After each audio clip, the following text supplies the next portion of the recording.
ആലപ്പുഴ മുനിസിപ്പാലിറ്റിയിൽ LDFന്റെ ഔദ്യോഗിക സ്ഥാനാർത്ഥിക്കെതിരെ മത്സരിക്കാൻ ഡിവൈഎഫ്ഐ നേതാവ് CPIMന്റെയും ഡിവൈഎഫ്ഐയുടെയും വിവിധ ചുമതലകൾ വഹിക്കുന്ന ഷാഹിദ ഉനൈസാണ് മത്സര രംഗത്തേക്ക് ഇറങ്ങുന്നത്.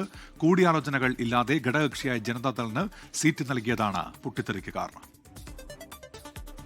ഡിവൈഎഫ്ഐ മേഖലാ ട്രഷറർ, ജനാധിപത്യ മഹിളാ അസോസിയേഷൻ മേഖലാ ജോയിന്റ് സെക്രട്ടറി, ADS ചെയർപേഴ്സൺ, പുരോഗമന കലാസാഹിത്യ സംഘം യൂണിറ്റ് സെക്രട്ടറി തുടങ്ങി പാർട്ടിയുടെ പ്രധാനപ്പെട്ട സ്ഥാനങ്ങൾ വഹിക്കുന്ന ഷാഹിദയാണ് ആലപ്പുഴ വലിയമരം വാർഡിലെ വിമത സ്ഥാനാർത്ഥി. പ്രാദേശിക നേതൃത്വത്തോട് കലഹിച്ചാണ് സ്ഥാനാർത്ഥിത്വം. ജനതാദളിന് ഒരാൾ പോലും ഇവിടെ ഇല്ല. ജനതാദളിന്റെ കഴിഞ്ഞ പ്രാവശ്യം നിന്ന സ്ഥാനാർത്ഥി ഉൾപ്പെടെ CPMലേക്ക് പോയി. ഇപ്പോൾ ഒരു പാർട്ടി മെമ്പർമാർ പോലും ജനതാദളിനില്ല. CPMന് ഒരു സീറ്റ് പോലും ഇപ്രാവശ്യം നമുക്ക് തരാതെ ജനതാദളിന് കൊടുക്കുകയായിരുന്നു. അത് ഇവിടെയുള്ള പ്രാദേശിക നേതാക്കളുടെ ഇടപെടലാണ്. പാർട്ടി പ്രവർത്തകർ ഞങ്ങളുടെ ഒപ്പം തന്നെയാണ്, മാത്രമല്ല ജനങ്ങളും ഞങ്ങളുടെ ഒപ്പം തന്നെയാണ്. ജനതാദൾ സ്ഥാനാർത്ഥി സജിത അസറിന് വേണ്ടി പ്രചാരണത്തിന് ഇറങ്ങില്ലെന്നും ഷാഹിദയ്ക്ക് പിന്തുണ നൽകുമെന്നുമാണ് LDF വാർഡ് കമ്മിറ്റിയുടെ നിലപാട്. ഞാനാണ് വലുതെന്നുള്ള ഭാവം കൊണ്ട് വേറെ ആരും ഒന്നും പൊങ്ങിപ്പോരുന്നുള്ള ഒരു ഇതാണ് കാണിച്ചത്.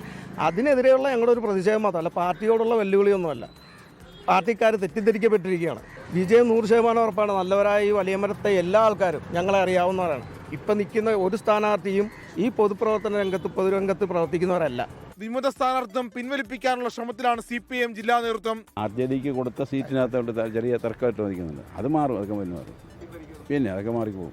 LDFൽ ഔദ്യോഗിക സ്ഥാനാർത്ഥി പ്രഖ്യാപനം പൂർത്തിയായ സ്ഥിതിക്ക് സ്ഥാനാർത്ഥിയെ മാറ്റാനുള്ള സാധ്യതകൾ വിരളമാണ്.